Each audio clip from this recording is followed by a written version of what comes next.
Guys, so for a while I've been craving Agege bread, soft Agege bread and crunchy Akara, and I said since tomorrow is Saturday, why not I just make it? So you're going to need a cup of warm milk, emphasis on warm. You can't do hot, you can't do cold. It has to be warm. So that's in between hot and cold. That's the temperature you're looking for. And to my cup of warm milk, I'm going to add a tablespoon of sugar and 2 teaspoons of active dry yeast. Now you're going to want to stir it and leave it to bloom for about 10 minutes. It can go a little over 10 minutes, but 10 minutes is the minimum. Now to your mixing bowl, add 3 cups of bread flour. You could use all-purpose flour for this recipe, but if you're going to weigh it, your bread flour should be about 390 grams, while your all-purpose flour should be about 375 grams. I actually love to weigh my baking supplies because I find that it just gives me better results when the weight is accurate. Sometimes when you're just using the measuring cups, you could go above or under.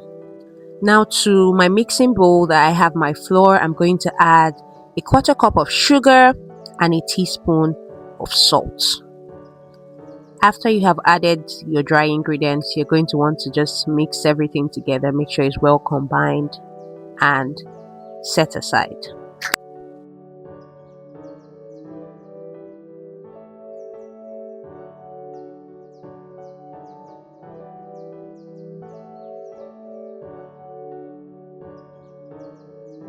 So after mixing my dry ingredients, I decided that I wanted to knead my dough in the stand mixer.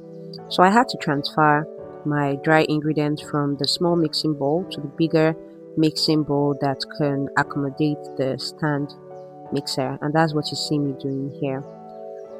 So you could skip this part if you want to. After this, I added a large egg, lightly beaten into my dry ingredients, and also a third of a cup of melted butter.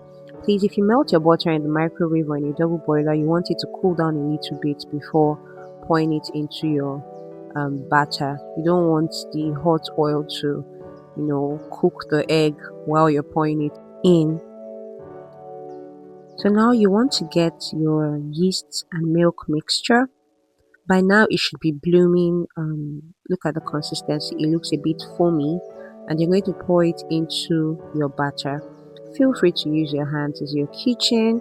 Just make sure your hands are properly washed and properly clean. Now you're going to want to mix everything together, incorporate all the wet ingredients with the dry ingredients. Make sure you mix properly. After this, I'm going to transfer to my stand mixer for the kneading process because there's no reward for suffering, guys. But anyways, if you don't have a stand mixer, you can just hand knead with your hand. That works as well, and trust me, it's not as difficult as you think it is. As I'm turning this thing with all my energy, as if I'm making eba, you think I'm strong like that. I'm not strong. I'm not strong. Anyways, after mixing it or turning it like eba, I transferred to my stand mixer because, like I said earlier, there is no reward for suffering. If you have a chance to do something an easy way, please take that chance. Now I'm just kneading in my stand mixer. I have the smaller blades. I don't know if it's the kneading blades, if that's what they call it. But yeah, they're the bigger ones, but I have the small ones, so I just made do with it. Now you might want to put a little bit, this part is totally optional, a little bit more butter, just to make sure that the consistency is better. Now I have finished kneading. I'm just using my hand to smoothing it out to knead it again. You don't want to do too much at this point, it's already well kneaded. But guys, before I started kneading again with my hands, this surface I'm kneading on, I had thoroughly cleaned it and I had sprayed a little bit of flour. So you're putting flour on the surface just because you don't want your dough to stick to that surface. So after hand kneading a little bit, I, rolled it into a ball, sorry. Then I put a little bit of cooking oil in a clean bowl and put in my dough. You want your dough to, fill the oil, then cover with a plastic wrap or a cling film.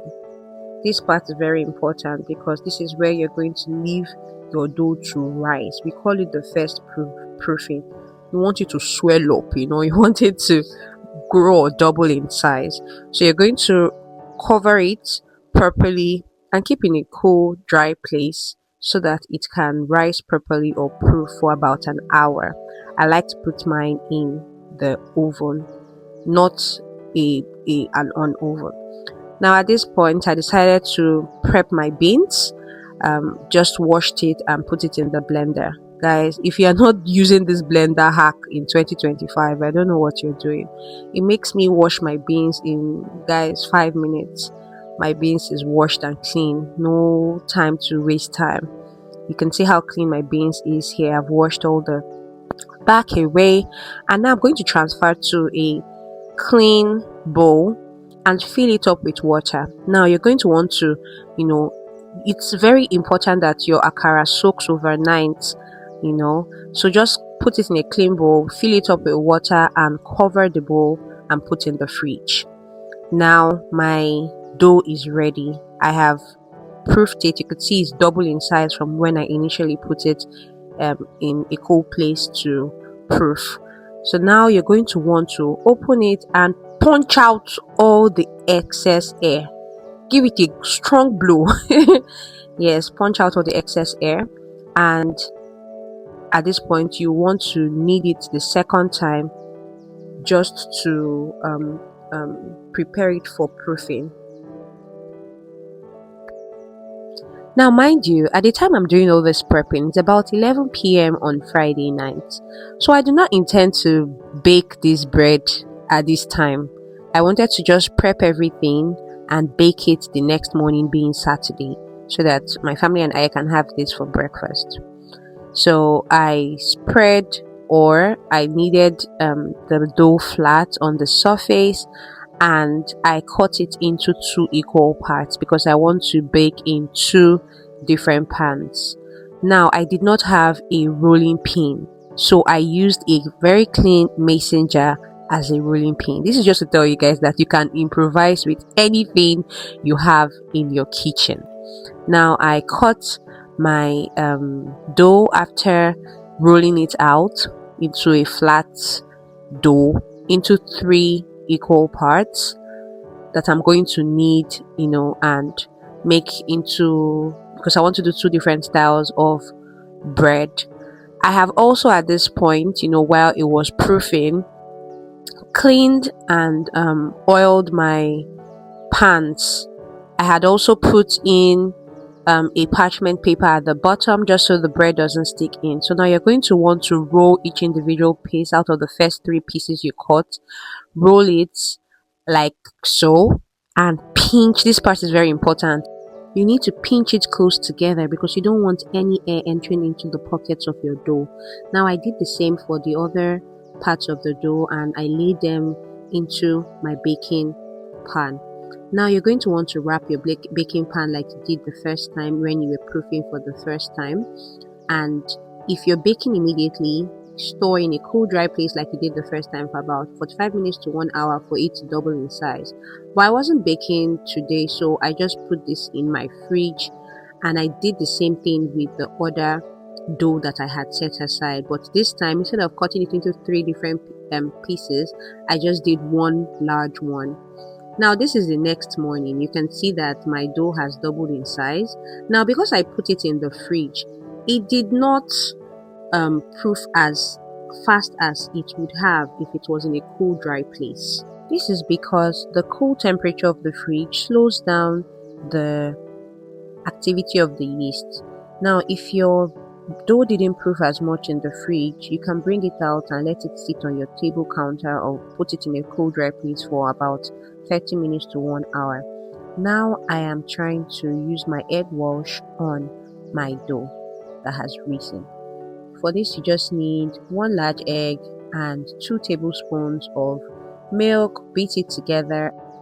Then you brush your egg milk mixture over your dough. I just call this skincare routine because by the time your dough or your bread comes out from the oven, it looks really good. You know, that's just what this does. Now make sure you have preheated your oven, or you're preheating your oven at this point. I personally do 355 degrees Fahrenheit. That should be about 180 degrees Celsius. And when I'm done with this process, I bake my bread for about 20 minutes. Now, while my bread is baking, I go for my beans. You can see that it has absorbed all the water by this point. Now, I went ahead to pound my beans first, and that's because I don't have a very strong blender. If you have a strong blender, please keep the process of pounding first. You could just go straight into blending.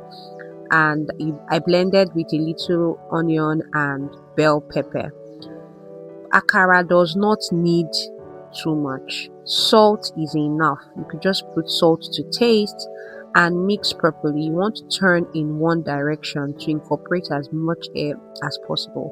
One more thing, when I was blending, I didn't blend with a lot of water. In fact, I didn't blend with water at all, and that was why I needed to pound my beans first, because I didn't want to have, because my blender is not so great, I didn't want to have to put water when I was blending it. Now I like to use palm oil to fry. It's my personal preference. Feel free to use whatever oil you have or you like to use. Now I'm frying my akara. Already looking really good.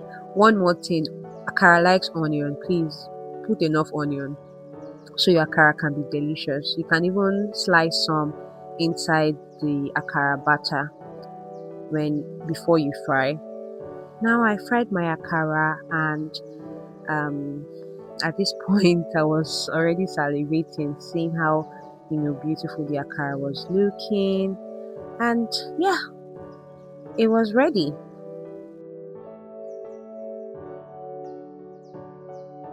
While I was involved with the akara process, my bread was already ready because it took just 20 minutes. So I had brought it out of the oven to cool down, and when I was done frying, I transferred into a tray that I had lined with paper towel. Look at that bread. See how succulent, see how soft, and it tasted so good. This is the second one. It came out perfectly. It was so soft, so succulent. The consistency was, amazing. And yeah, breakfast is ready. This food tasted so good. I paired mine with concentrated Nigerian tea.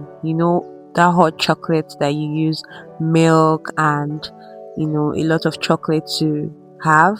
That's what I had with this combo. And when I finished, I just went to go and sleep for like 2 hours. Anyways, that's it, guys. This is my end product.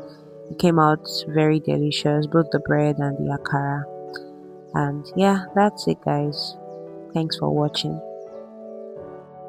Gotten to this point and you have still not subscribed to the channel, kindly click that subscribe button, like this video, share to your friends and family, people you feel might be interested, and I'll definitely see you in the next one. Once again, thanks for watching. Bye.